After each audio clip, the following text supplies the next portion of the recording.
We've always been really excited by kung fu films and really over-the-top action movies. That includes the whole genre, from Hong Kong movies to samurai movies to particularly wuxia movies. We even sat down every Friday just to watch some Asian kung fu flick.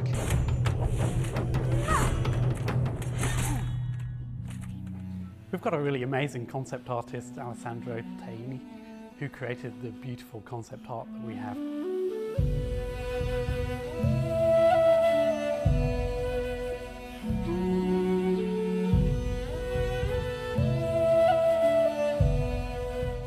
The main task was to create a powerful, elegant girl, but still fragile, so like a human.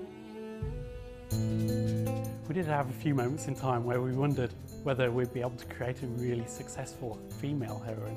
So we started to create some male equivalents, but we just knew in our heart of hearts that the male character wasn't as strong as the female character, and so we went back. I remember at one E3 show when our game was announced, 3,000 games were on show, and ours was the only original game that had a female lead. In hindsight, it was quite a bold move, but at the time it was just a sensible choice.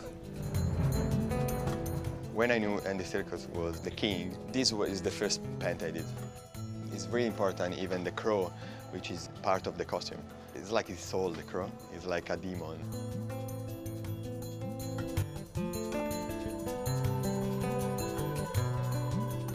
These are the first sketch for Kai, which is the other little girl. The most important thing about Kai is the animation. I wanted something look like a cat and moving like a cat. So this is Kai, the archer. Before we started any in-game animations, we did a little style test. In the PlayStation 3, we can use arcs and tangents, which is kind of just the way we animate. So we get smooth, organic movements. And before it would look, but now you kind of get deceleration, acceleration. So you get what we call squash and stretch, essentially, in the animation a little bit. When we first started developing Heavenly Sword, we knew it was going to be a next-gen console game, but at the time there wasn't even any development kit to begin working on.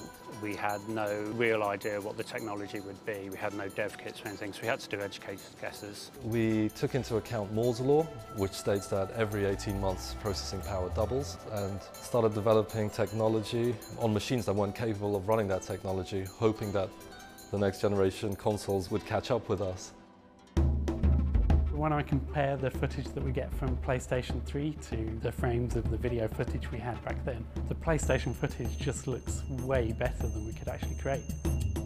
We can certainly have greater draw distances, we can add far more polygons than we could. When you play the game, the opening shot of Chapter 2, you can see for miles and miles, and it's literally that far in the game. We've got more particles in there, we've got more storage space for textures and things like that, so we can have a greater fidelity of the artwork. When you look at Noriko or Kai, they've got really beautiful skin shaders on them, so the skin looks very, very realistic.